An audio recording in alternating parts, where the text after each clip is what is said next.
This is the Oddball Show, a podcasting collaboration from Weekly Live Productions and Oddball Magazine.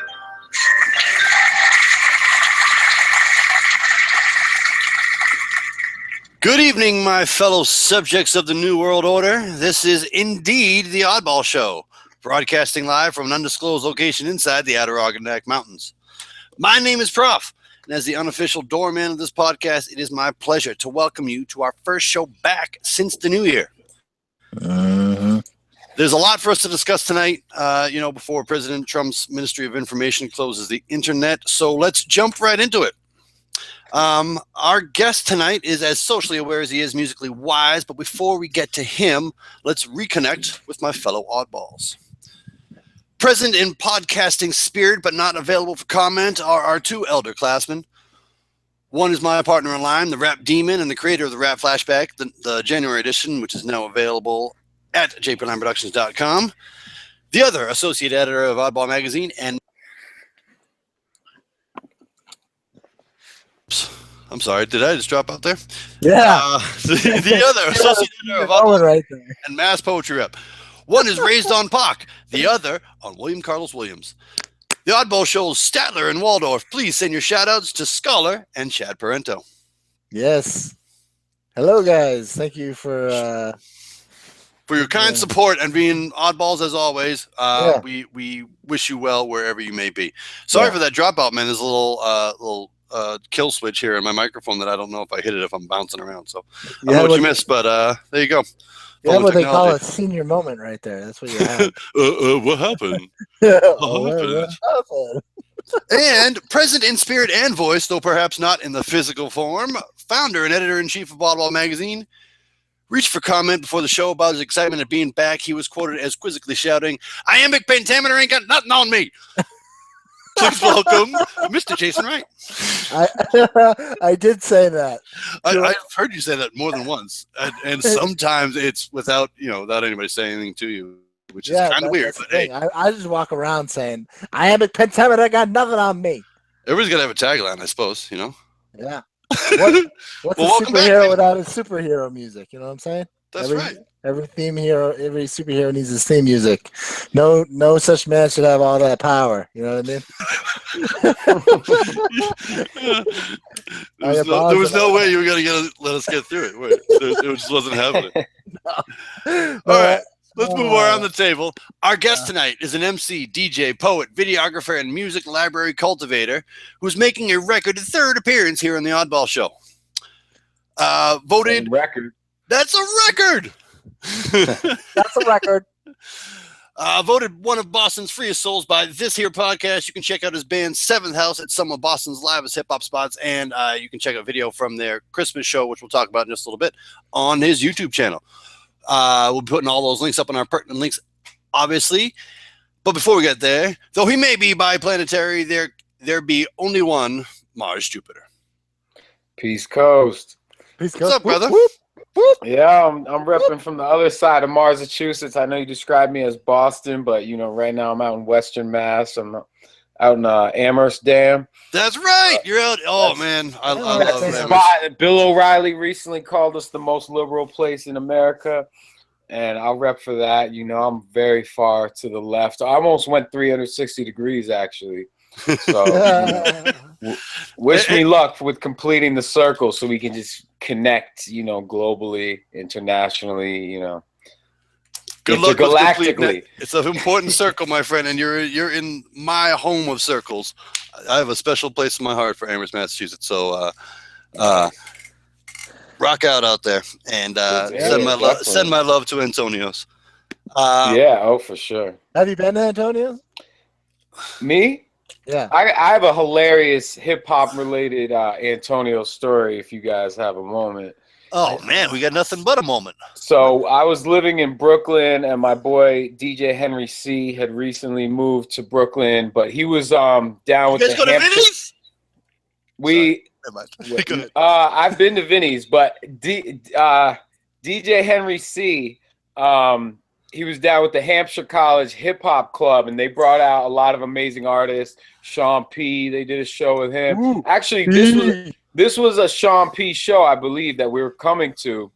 And so we both lived in Brooklyn, and Sadat X also lives in Brooklyn, and he was booked with his boy Twani Ranks, who's like reggae rap, and was like, Sadat X was kind of putting him on. So it's the four of us driving to Amherst, and as soon as we get there, we're like, hey, Sadat, you got to try Antonio's, Twani Ranks, try Antonio's. So this is like the holidays. It's like, one of those shopping days downtown, and it's free parking for everyone. But there's still parking attendants on the site. So we go in for a minute, and, Antonio's has the amazing slices where you can get some rice and beans with some spicy chicken, the Mexicana, all these crazy slices. And they go for the cheese. They're like, we're just going to go for the cheese. We're like, come on, you gotta spice it up. So that was disappointing. And then we get outside, and since there's no cars to really look after, the parking guy sees my boy's car, which is actually his girlfriend's car, and she had moved to New York thinking she could just like forget about $600 worth of tickets. we get a boot on the car. Get the hell within out 5 minutes of going to get some pizza for Sadat X. Wow. And I'm like, yeah, I'm about to call my mom and get a ride. You guys need a ride? They're like, no, we're going to figure it out. So I was just like, all right, peace. And then, get a boot on the car on free parking day. So, I was like, and then damn, man. Was the best slice of pizza I ever had. Best Yeah. slice of cheese ever. Parking punks jump up to get beat down by the parking attendant. That's the hottest. That's the hottest new track. Yeah, it's not always pretty in the game of touring rappers. That's right. Yeah, It gets rough out there in the main streets of Amherst. Yeah. Get delivery. That's the lesson I got. Get delivery. Get delivery. Well, listeners, we are back with our first show since the New Year, and a lot has gone on in that time. We talked at the end of last year about our show on election night, so we did a little bit of election night coverage. We talked a little bit on our New Year's Eve show about what we saw going forward, and then since then, obviously, Trump has been inaugurated. So it's a whole new kind of world, and he has not been very slow about about making waves, we'll put it that way. Yeah. So there's a lot to think about here. And in addition, we all obviously saw a giant, awesome, unified effort in the Women's March on Saturday, on day one. So I don't know where you guys want to dig in first, but let's talk about that a little bit in the first half of the show before we get to music in the second half. Yeah, that sounds good. First off, it's a scary climate we're living in right now. One ray of hope is the Women's March was definitely a peaceful show that people are unified in their distaste for what's going on in this country. There was no arrests. People were peaceful. I guess there's been some kind of backlash. My wife was a part of the protests, and she's been reading all about all this negative press that they're receiving. Yeah, that's a whole separate topic, which is well worth exploring. But I don't know that we are necessarily the panel to discuss it. Yeah, but I'm just saying, like, it's a beacon of hope in a rather cloudy with a chance of showers future we're living in right now. Yeah, so I mean, there was a lot of positive from that, and there's certainly a you can call it backlash, but an answer to it that should be acknowledged. I just don't know if we're the panel necessarily to do it. Yeah, I think we could have more people who are like there who could speak on it a little bit more. Yeah, we know some people who have very strong opinions about it. So yeah. But Mars, I know I saw you posting some things, on Facebook and otherwise about Women's March. Do you have friends that were going to different cities? Well, my sister and my mom went to DC. It was originally supposed to be two of my sisters, and one of my sisters had to back out. And I mean, they had a great time. And my eldest sister, or not my eldest sister, because my parents each had a daughter when they got married, but my mom's eldest daughter is half African. and so that's like my black sister, basically, you know, or biracial sister. And so, you know, it was cool to like see, you know, them represent for, you know, white ladies and black ladies and whatever at the same time. But I know I definitely have a lot of friends who felt like, you know, after all of these protests for police brutality against Black lives, you know, that there was a little bit of a fall off, maybe, or there was a little bit of an uptick in attention to women's rights, or, you know, being reactionary to Trump. So I've been following that, but I definitely watching it on social media during that day. I was inspired, and I felt like every speaker I saw, maybe it's just the filter of my social media friends or what they're sharing, but I saw them addressing, you know, indigenous rights and, you know, like all sorts of issues. Black Lives Matter, you know. Janelle Monáe brought up Eric Garner's mother and a couple other mothers of slain people, you know, victims of police brutality and stuff like that. So, you know, from the outside looking in, it definitely looked like there was a lot of issues coming out, and it was women leadership, you know, where I know there was a lot of disappointment that we didn't get a female president from people who were on the I'm with her, you know, Hillary camp. So you know, it was inspiring for sure. But you know, I don't want to discount the actual day of activities where there was, you know, people actually getting out in the streets and, you know, punching Nazis and stuff like that. It might have been a little bit more of a masculine representation of, or, you know, just more aggressive and less peaceful, you know. I mean, for the part of the Women's March, I'd known something was going on. I didn't know quite at the scale. In fact, I don't know if anybody knew quite the scale of what it was going to be. My sister-in-law marched up in Montpelier, and she got to see Bernie. So that was like seeing the Beatles for her. You know, so that she had been really feeling very strongly about it going in, and was really excited to have a chance to go out and do something. So I think there is a whole narrative to be had on, and it's really just it's on our side. It's the liberals who are going to have this conversation about, you know, intersectional kind of social awareness. That I don't know. It's a good conversation to have to be having. If people are being active on more than one front, asking them to step up and elevate their level of social activism isn't I don't know, it's a better problem to have than having nobody acting at all, I suppose. Yep. Good way of saying that. So I mean, it was pretty powerful, and the big thing, obviously, the big one in DC, and it was around the world. I didn't really realize how into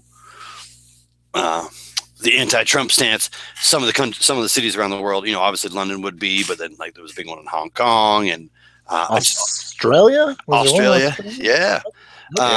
even Antarctica. In Antarctica, that was awesome.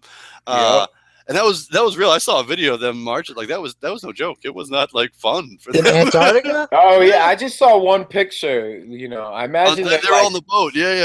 Climate scientists of some sort. You know, I didn't really read an article or anything, but no, that's exactly what they are. Yeah, they were all climate scientists, and they're very concerned, obviously, about the cabinet full of climate change deniers. So it was really a pretty awesome thing to see that level of action, and it really, I think, it gave a lot of people a vent for something that, you know, that was a really big thing that happened on Friday. Not just for those of us who disagree politically, but like it's a monumental change for the world. So having that kind of outlet for a lot of people to go out and see solidarity and see other people who feel the same way, I think was really a great thing to see. Mm-hmm. Yep, definitely. And then the day before, obviously, you know, the inauguration, there was a lot talked about the numbers and whatnot, but I think lost in some of that controversy of him yelling at the press again, and, you know, trying to shut down different avenues of information. Lost with some of his message that I think was was pretty scary. Yeah. It was very nationalist and America, outright America first. America first. Yeah. So I don't know. It's an interesting time to be living in because I got a lot of friends who I yell a lot on Facebook and Twitter, and I have a lot of different other kind of conversations off social media. But I got a lot of friends who I understand the political exhaustion that they're going through right now. They keep being like, well, what can we just put more pictures of cats and food on our social media feeds? And I understand that exhaustion, but like, it's a crazy, this is the time that we can let up, it's. Yeah, you got to stay woke. You got to stay vigilant throughout this whole 4 years and beyond, because you just don't know. Because all of a sudden things can happen right from under your nose when someone it's the old bait and switch. Someone's doing something that pisses you off here when something goes on behind closed doors over there. You know what I mean? And that's where you gotta be, or not even behind closed doors. It's all over the place. So you just got to be careful. Like, you know what I'm saying? Like, it's like, I don't know how to explain the feeling that I have about this whole situation. I just feel like you have to stay vigilant.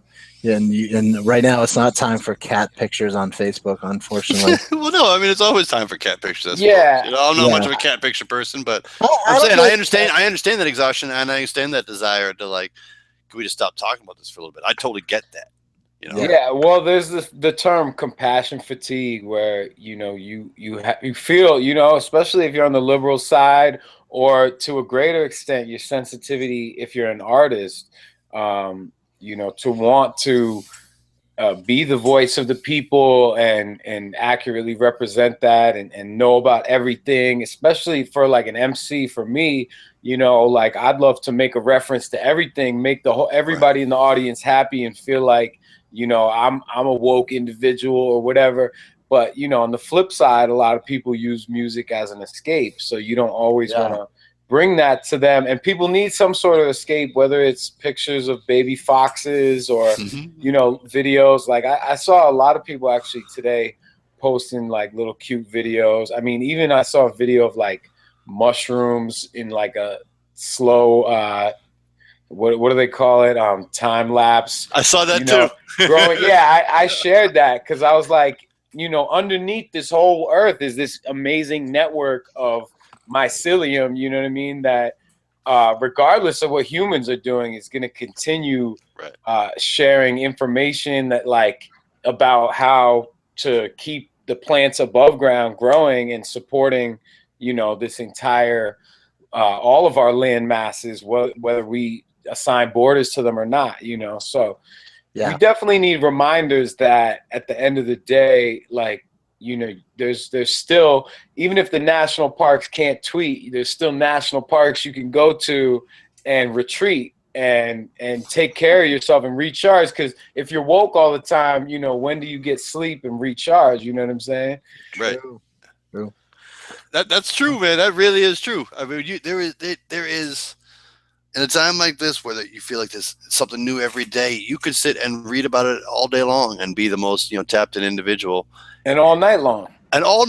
Like, there's no end to it with the internet in front of you, and I'm guilty of that. I have my laptop at my bedside, and it's been keeping me up, and I don't even have a smartphone anymore, so I can't imagine if it was that small I could just hold it in my bed. And that's not healthy, because then the people we need to be strong aren't strong the next morning, aren't fresh, and we can go off the rails, you know what I mean, and not think rationally. Like, that's the thing with also, the whole intersectionality. I think it's important. I think we need to continue to strive for better, representation of all groups, I guess, in the activism. But if you don't show up for the rally when the people who are actually open-minded enough to hear you are there and excited and getting fresh air and getting vitamin D in the middle of the winter, you know what I mean? Like, you're not going to reach those people. You're just going to seem like the mad person at home on Facebook. You know what I mean? It's like, I know that I read an article with the woman who, she had the sign up that said 53% of white women voted for Trump, and she's sucking on the lollipop, and there's like 3 white women behind her with the knit pussy hats, taking selfies in front of the Capitol or White House or somewhere. And that woman, she initially didn't want to go, but she went, and her boyfriend took a picture of her, and now that picture is viral. And you know what I mean? If she wasn't there representing, then it wouldn't have been as diverse of a march, and there wouldn't have been as much of a conversation going on online now. And she got in several conversations directly with people that day who, showed that they didn't want to be part of that 53% of women, or white women, I should say. So yeah, I mean, we can't just like argue all the time amongst ourselves. We can try to, do better and hold each other accountable. But if you're always mad, you know what I mean? You gotta at least enjoy small victories so that there's a balance to it, Yeah, I agree. Words of wisdom from Mr. Mars. Yeah. Listen, we're at about 20 minutes here. What I don't want to do is risk going over on some of this stuff because I am one to talk at length about this, so I don't want to risk us going over the halfway point of the show. So let's want to break here and talk about what's going on with the two websites. Yeah, that sounds good. We can do that. You want to start? Yes. All right. So what's going on here at JP Line Productions and Oddball Magazine? Oddball Show is a collaboration between those two entities. The dopest poetry on the planet from Oddball Magazine and JP Line Productions, your world with a crunchy hip-hop center. And over at jplineproductions.com, where we host JPL Magazine, we have a fresh new look for 2017. We're redesigned with the intent of getting more of our information, more of our content in front of you. So there's a spot there. You can see the Oddball Show right now. You can see, you get to play our music right away. You can see, last couple articles. So go check out our new design. I really think it's a more complete experience, a more complete JPL experience for you. And let us know what you think. Going on for us this week, I put up a piece, as we already started talking about the inauguration, I put a piece called our Trumperation, as I got worried about the inauguration. We have a couple different other pieces up there in the society and politics section, but what went up yesterday was our January edition of the Rap Flashback. The Rap Flashback was created by my partner Scholar, and it is our monthly look at hip-hop history. We do it every month, and he also does a few little other volumes in between, written supplements. This month, we'll look at Tone Loc's debut album, and then the acting career that he sprouted from that. And we talk about the Chris Brown versus Soulja Boy beef that's going to turn into a boxing match, hopefully, and how that could be a healthy way of expressing their anger. And then we do our happy birthday shout outs to LL Cool J, I said Rakim, and others. So come check us out at JPL Magazine, your home for the Rap Flashback and your home for all things Lime. That's jplineproductions.com.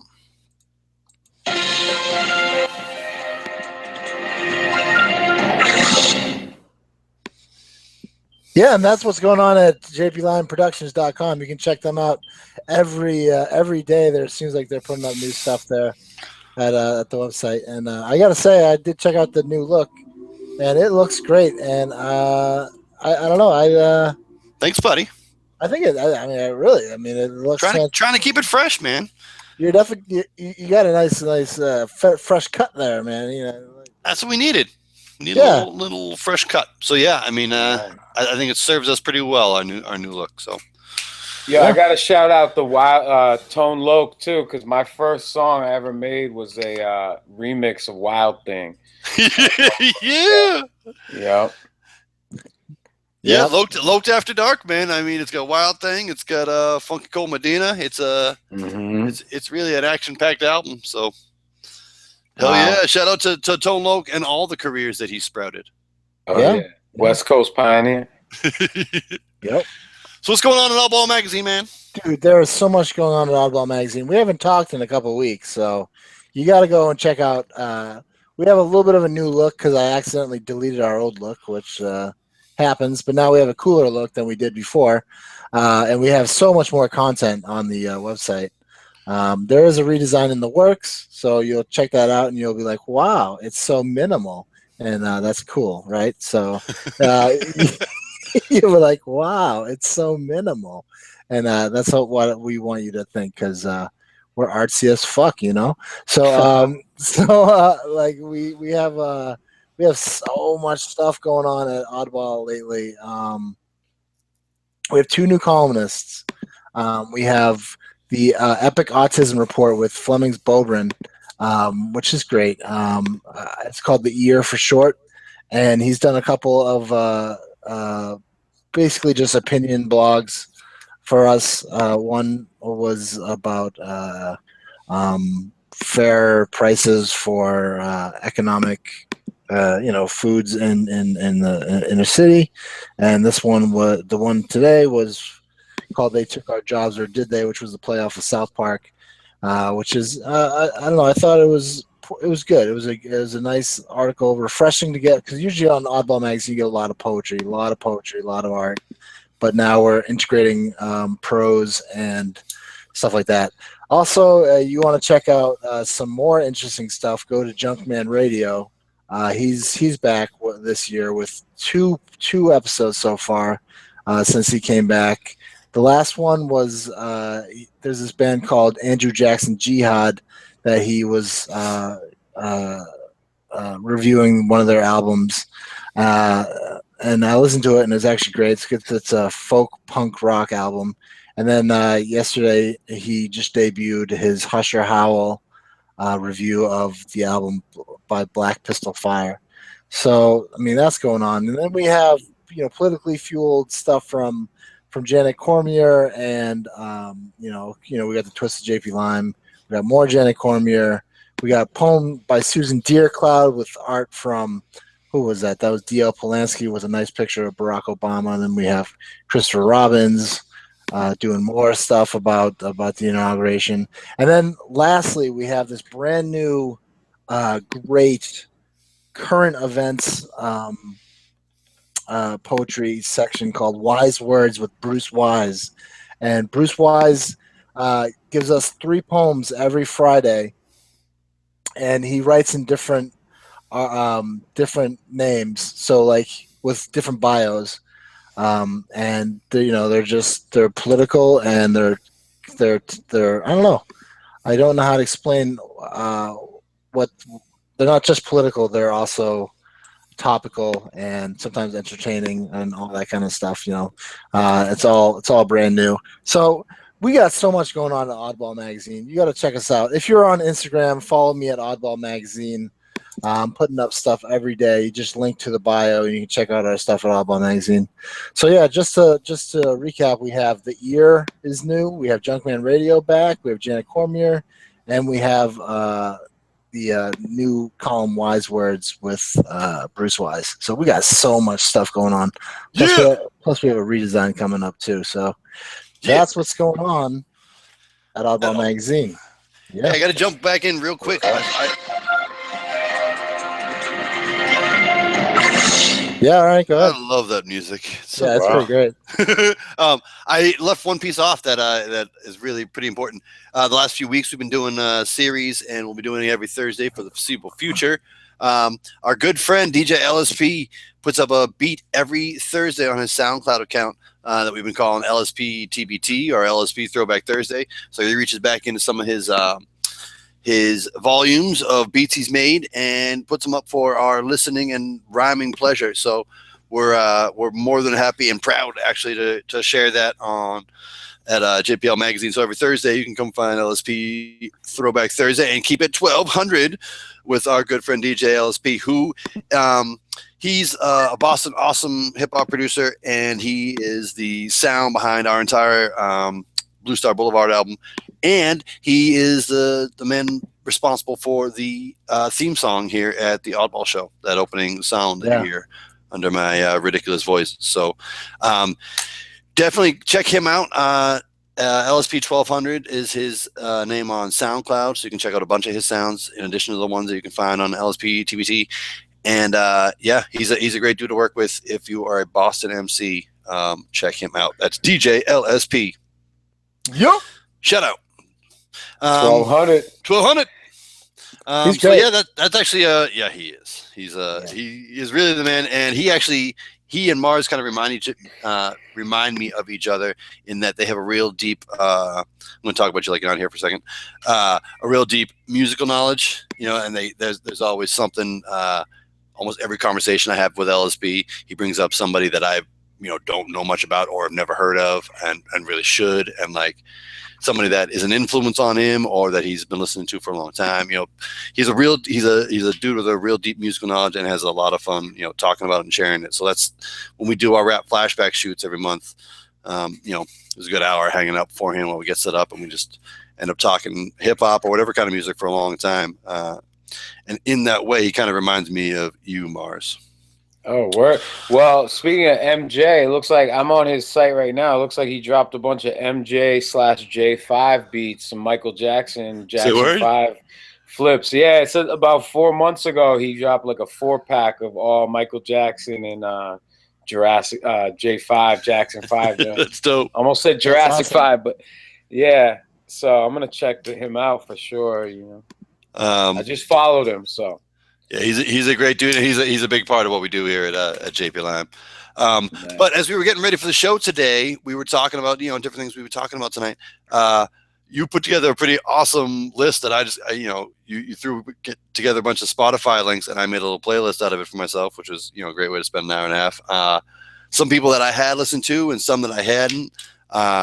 So I don't know. Part of our plan here for the second half of the show was to have you just dig into some of these people that you like a lot, both as just as a music fan, as a DJ, and as an MC, and how they inspire you in different ways. So I don't know, where do we want to kick this shit off? One of my favorite today was well, here, go ahead, Jason. All right. Well, you sent us a bunch of stuff today.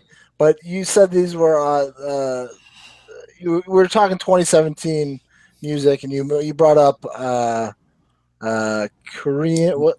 The Koreatown Oddity. Yeah, he's on Stone's Throw Records, so it's dope because Stone's Throw doesn't miss. And another Stone's Throw artist who's more on the rock side did all the beats, but so they're like very guitar influenced beats, but yeah, the Koreatown Oddity, he makes beats, and he performs with a gorilla mask sometimes. He'll go around LA just like doing shows on the side of the street. He does like surprise performances. So he's kind of like performance artist, like going outside of the box basically. But yeah, I mean, he grew up in LA and he's got some dope lyrics. He's got some dope beats he makes, and he just seems like a good dude. So finally he's got Stone's Throw to give him a little stamp of approval and some distribution for his newest project. So yeah, I was definitely digging that. He had the Len Bias line, like you said. Yep.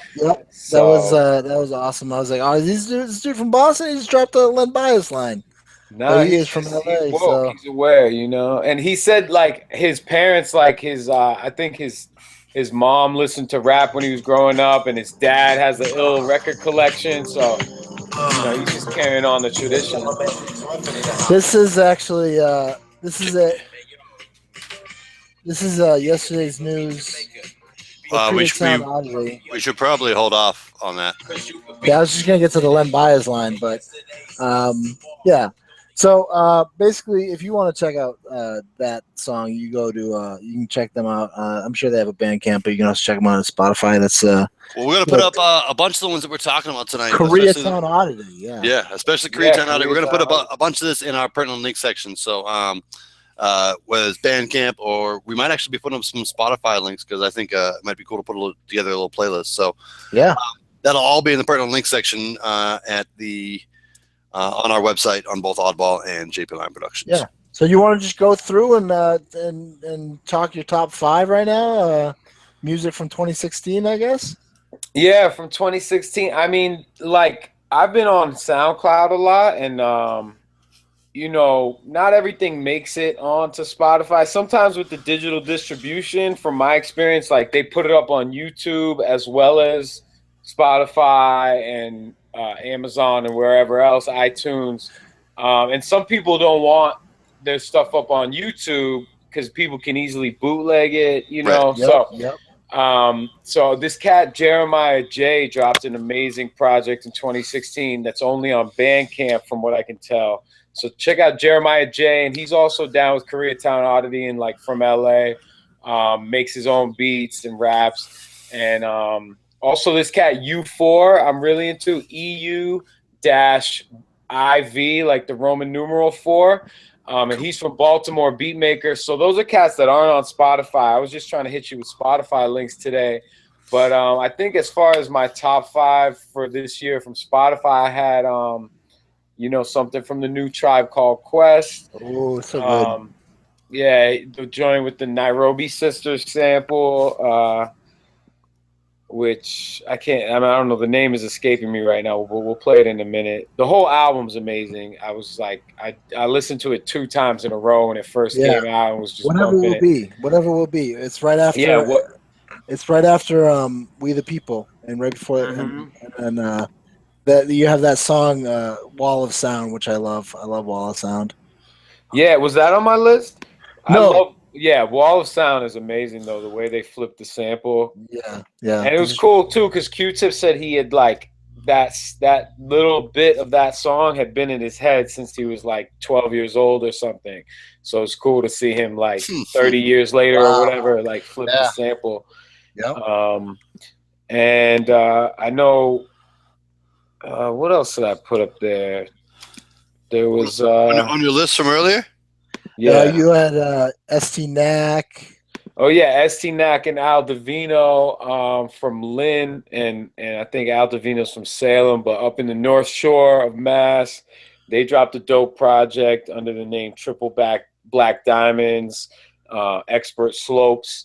So that's some classic hip hop with the futuristic feel to it, and Al Divino did all the beats.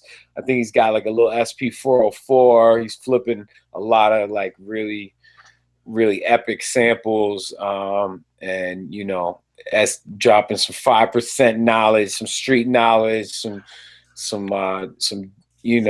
ski slope talk, if you will. And so that's a dope project to see coming out locally, and they got like a lot of energy going on at their studio in Lynn. So Code 9 also dropped a dope project pretty recently from that crew, from the Tragic Allies crew. So definitely that was dope to hear. And the other one I liked a lot too that you sent us earlier that's not local, but was Cavalier from New Orleans. Yeah, Cavalier. He lives in New Orleans now, but he's from Brooklyn. And about 3 years ago, I hooked him up with a venue and did a little DJ set at his album release party in Boston, in Allston. Because he did an album release party in like LA, Brooklyn, and Boston. I think he was trying to do it in Seattle. I'm not sure if that happened, but that was for his album Chief. And now he's been working closely. He did an album with Quelle Chris from Detroit as well. And he told me they met out in Oakland somehow, but I think Quelle Chris has been bouncing around to Brooklyn, New Orleans, LA, and so they also work with this cat Iman Omari, who's from LA, but I think he lives in New York now too. So the song I put for them is they just dropped a video for, and they're all like working closely and like just like dope lyricists, real soulful. So yeah, I actually met him outside a club with Homeboy Sandman a few years ago, and the current editor of Hip Hop DX was there too, like interviewing Homeboy Sandman, and I heard Cavalier spit a freestyle, and he just kept going, and I was just blown away. This is like 2009, and so I just kept freestyling with him, and so that's actually how I discovered him. Was just like, I think he was having an Ugly Sweater birthday party, So, and he won, you know, of course he had like the crazy Coogee Cosby sweater going on. But yeah, I mean, you know, I just could tell he's a real dude and, you know, got his business card and you know, so yeah, that was just a real like honest connection that I kept paying attention to the music he was dropping since then. And then I got No Worries on there, which I've been into Knowledge for several years now. Who's the producer and originally from Jersey, moved to LA, been in LA for a while now, and he's been dropping like tons of beat tapes and remix tapes. And now it seems like he's getting on. Like he was on the Action Bronson Vice show a little bit. He's doing stuff with Earl Sweatshirt, and this whole album he did with your boy Anderson .Paak is amazing. So I've dropped a song from that. Yep. Like this, and then I had Thundercat on there. Who that track? It might be. I think it's from 2015 actually, but it might have just been getting attention now because he's like a jazz artist. I mean, he's a bass player, but he's dropped 3 solo projects where he's singing, and you know, I heard Pharrell actually say recently, or somebody, maybe it was like Anderson .Paak was on Pharrell's radio show, and he's like, I didn't think you could flip that drum break from the Isley Brothers another time, but it turns out you could, and Thundercat killed that joint. So, I like that song. Them Changes with Flying Lotus. Them Changes, yeah. Flying Lotus is on, yeah. So, Thundercat's amazing because he was the Suicidal Tendencies bassist when he was like 15 or 16. He started being their touring bassist. So hardcore punk rock act from LA with a huge cult following, and then he went and was the bassist for Erykah Badu and played on her album. So he can do jazz, he can do hardcore, he can do hip hop, he can do soul. So he's just an amazing musician that like I feel lucky to be, you know, alive in the same time. And I actually saw him out, like caught eye contact with him in Central Square when he was in town. I was just like hanging out, like going to get a little free seltzer at the Clover or something, crossing the street. And I'm like, yo, there's Thundercat. And he caught me like recognizing him, and we just had a quick eye contact. But, you know, I wasn't going to like chase him down or anything, but I was like, damn, I got the Peace Coast podcast. Maybe I could get him in. I think I might have tweeted at him or something like, yo, when your show's done, come through to the gallery, you know? Yeah.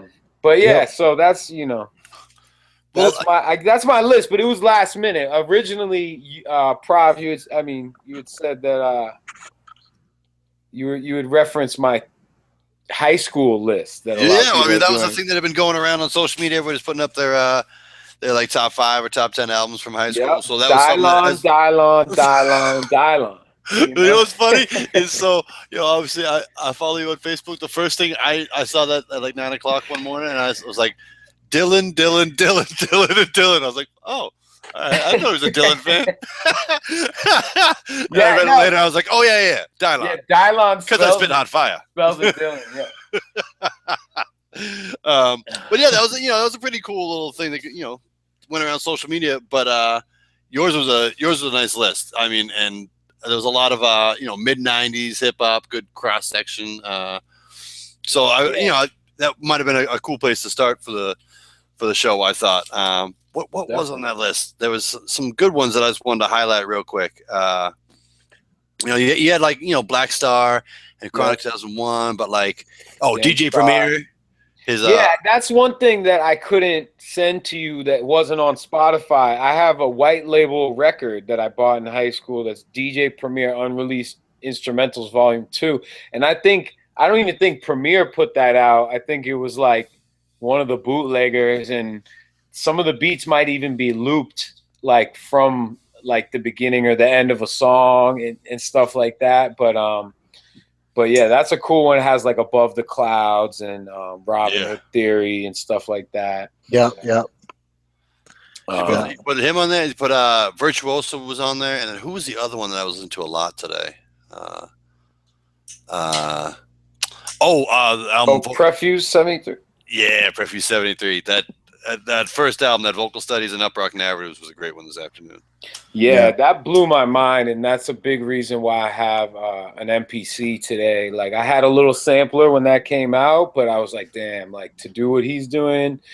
I mean, the way he was chopping samples is just like amazing, you know. Like, it was way before the samplers came with the ability to like auto chop and all that stuff. Like, you had to actually sit there. I still do it like this and painstakingly chop little bits and reconstruct them. So yeah, that blew my mind as a teenager, you know.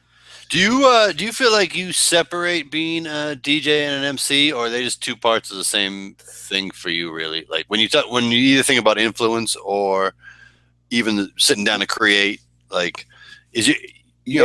Well, you know, ideally I would connect it.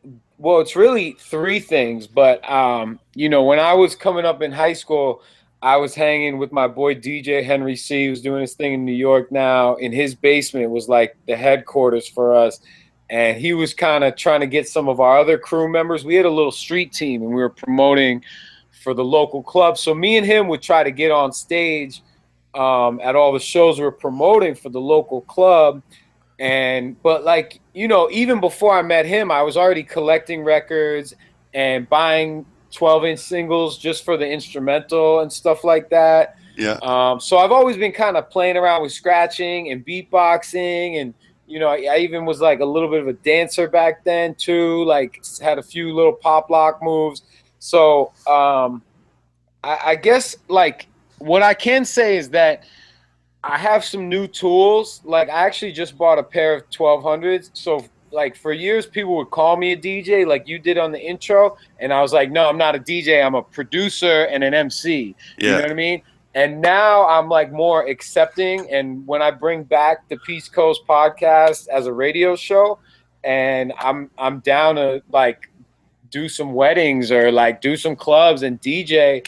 And I'm trying to use DJing also as a way to kind of reignite my love for music and for hip hop and for, you know, for lyricism even. But sometimes when I'm in a technical mind making a beat, it can be tough to get into a more like loose MC kind of like just freestyling and flowing, and like, you know, the actual mastering of the technology and trying to make an amazing piece of music all by yourself and be a one-man band is very humbling. So to go back to your MC ego after being so humbled by the process of making beats is definitely difficult.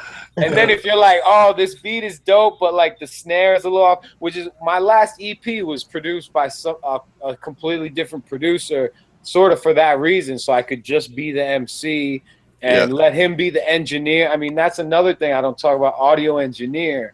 You know, so there's so many things that I try to do just because I came into this with such an independent, do-it-yourself mind state. But sometimes you have to ask for help, and you have to just like say, all right, I'm gonna just stick to this role right now. Compartmentalize a little bit, you know? Yeah, that's definitely a good tool to have. Like, I wish Donald Trump would compartmentalize and just be like, I'm a businessman. And I'm not going to try to be a politician. Because, I mean, how is it not a conflict of interest to have your two sons running your businesses? I mean, you're still the boss of your sons in a way, like as their father. You know what I mean? It's not like he's not going to talk to his sons about his businesses. So, I mean, I don't know. That whole thing is crazy. Not to bring it back to Trump, but, you know. No, anyway, man, I'm gonna have a lot of music to try to like ease the pain. I have a lot of inspiration from the current political climate, you know, and I'm gonna try to put it in a way that gives people hope instead of more stress about it, you know. Well, I think it's the key, man. You got to give people hope. You know, you got to give people hope. So that's how you understand music. Music is the skeleton key for me. I mean, I listen to music a lot. Just because it's such a good escape from what is going on in this political climate. Also, with something like with the wide available music on the internet, you're always constantly finding something new, which you never can get bored with music now. Like, well, that's a great segue. I really wanted to ask Mars. So it's funny that to me, sorry to cut you off, Jason, but that was a great segue to what I wanted to ask him. Mars, you say that you're only now coming around to being a DJ, but you obviously have a DJ soul as far as like you're searching for new music. Where do you go to find new music? I've been on SoundCloud lately. Yeah.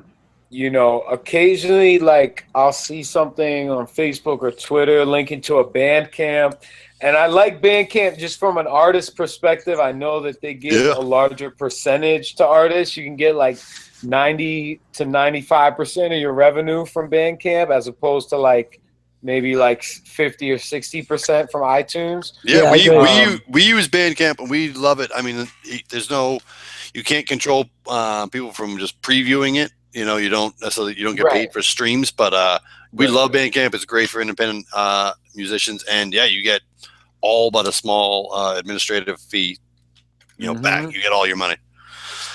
But I mean, going into the new year, like I said, I wanna get a DJ night, and in LA they have Low End Theory, which they'll have like a featured artist a lot that often will be a producer. Will be like it's a very beat focused scene. Yeah. And I think in this modern era where there's so much chatter online and so many people typing things for you to read, it can be hard to like interact with the internet while listening to music with heavy, dense lyrics. Yeah, that's true. Yeah. So I think a new appreciation and a renewed appreciation for instrumental music is there, and I would like to help build a home for that a little bit more. I know they have the Stu Beat Showcase in Boston, and that's pretty dope. And but yeah, I mean, so a little bit of hip hop without so much of the MC ego, I think could be nice. And that's a little bit what I've done with Seventh House is, our last album I only rapped on one of the 7 tracks, so it's like beats and stuff. But yeah, so I've been finding a lot of like underground producers on SoundCloud. And a lot of the, sometimes they'll flip an acapella or take like a little vocal piece from a famous song, or you know what I mean? Similar to how Prefuse would do it maybe, but like, I'm open-minded too, because like I'll find some amazing sample-based stuff and like real soulful beats, but I listen to trap beats too, and like I feel like I don't want to be closed-minded, because like it's cool to flip samples, but sometimes it's like not only has a lot of these samples been flipped before, but like the style has existed for a long time. And like a guy like Zaytoven, who produced a lot of Gucci Mane stuff, like he's an amazing pianist who came out of the church. So it's like I'm not going to discount somebody who's making a song from scratch, the bass line, the piano line, all the synth lines.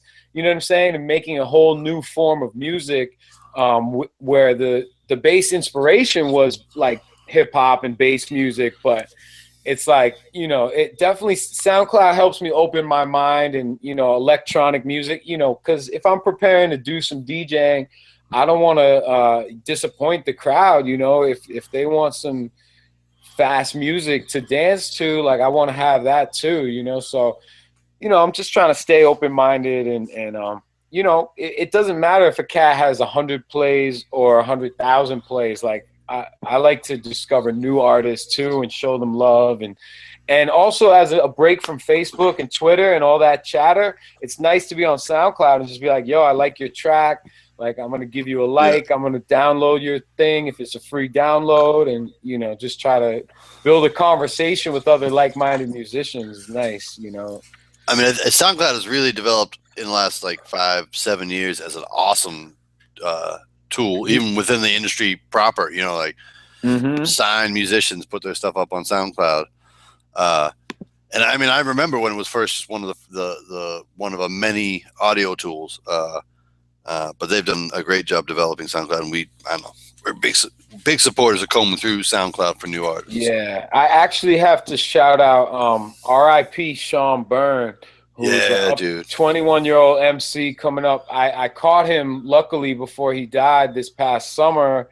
My homegirl brought me out to Bishop's Lounge, where he was like holding it down, DJing for himself, doing his solo tracks, and then he rocked with the band. There was this band Mammal Dap, and So he was an amazing talent, and that's the same street where I cut my teeth on because I was getting on stage. I got to open for Guru when I was like 17 at Pearl Street, and Bishop's Lounge is on Pearl Street. So he reminded me a lot of my younger self, and it's really sad. He was heading out to a show in Vermont, and the car slipped out on the ice, on the sleet. I think it was 1 week ago today, actually, or I don't know. It was about a week ago, and it was really unexpected.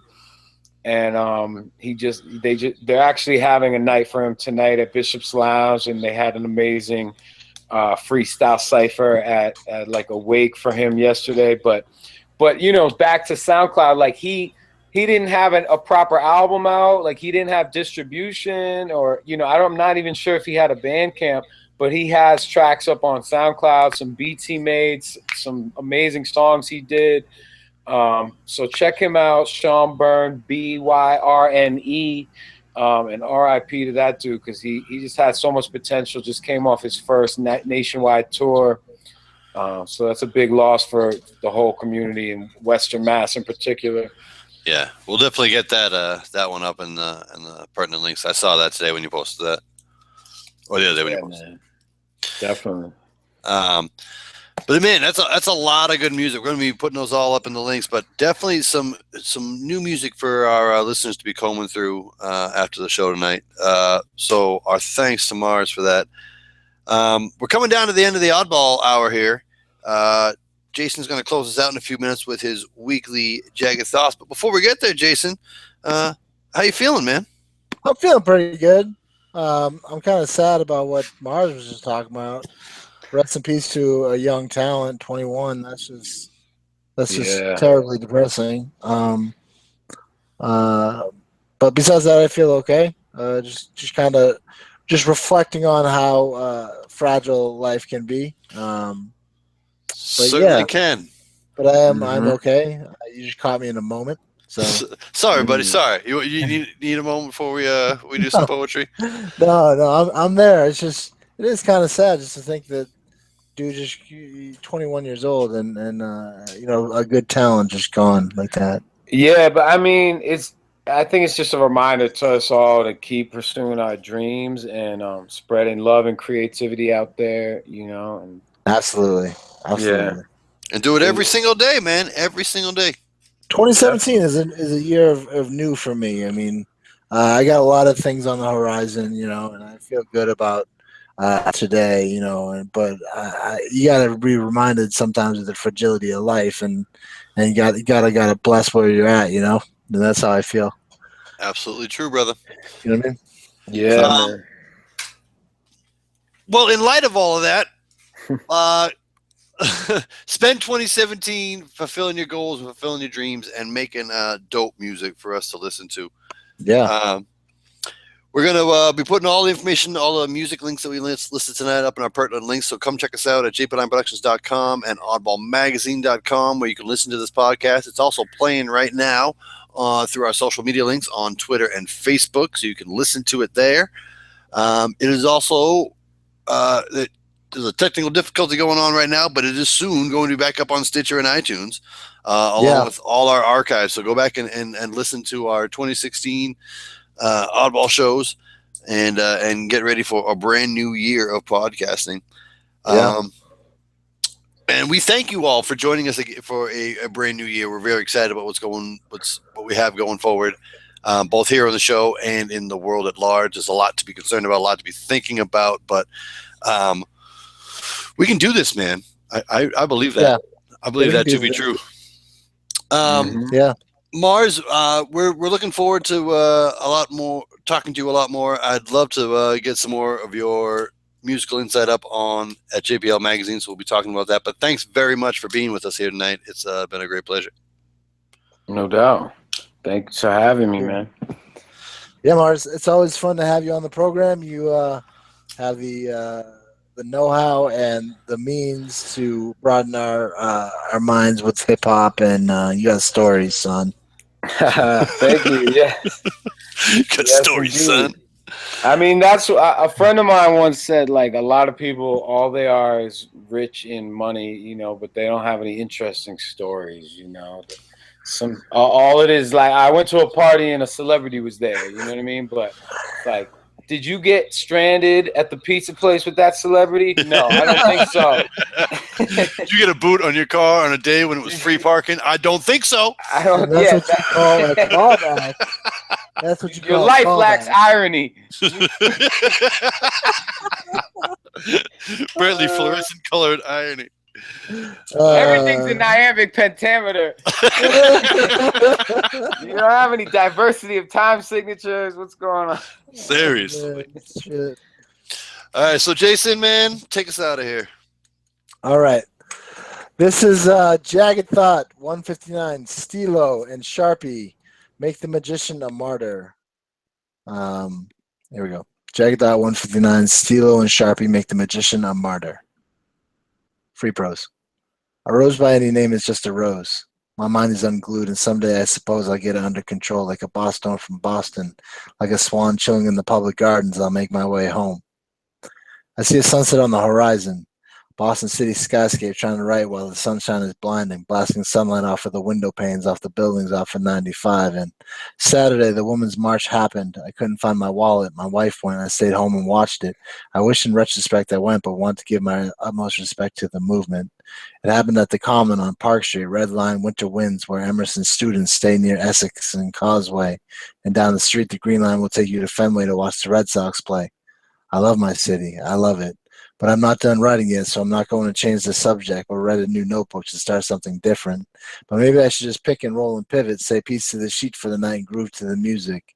I bleed green like a Celtic. I'm a champion like a Patriot, a Boston in Boston. A Sweet Caroline singing Dropkick Murphy. An Oddball magazine. Have you heard of me? Am I too early? It's only 7:30. I got to come back, catch the train back to get the early birdie. But I'm too tired, so I'll say peace to you for now and come back. Finish this poem in magic marker. Stilo and Sharpie, make the lines finer and darker. Make the lines flow smoothly and glide smarter.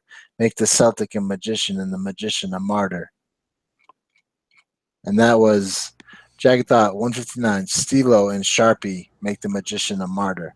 And this has been the Oddball Show. I want to thank Mars Jupiter for being on the program today. Thank you, Prof, for being on the show and vibing with us and taking us through this hour of good times. And we'll be back in 2 weeks with Tim Gager. All right. See you later. Peace Coast. Peace Coast.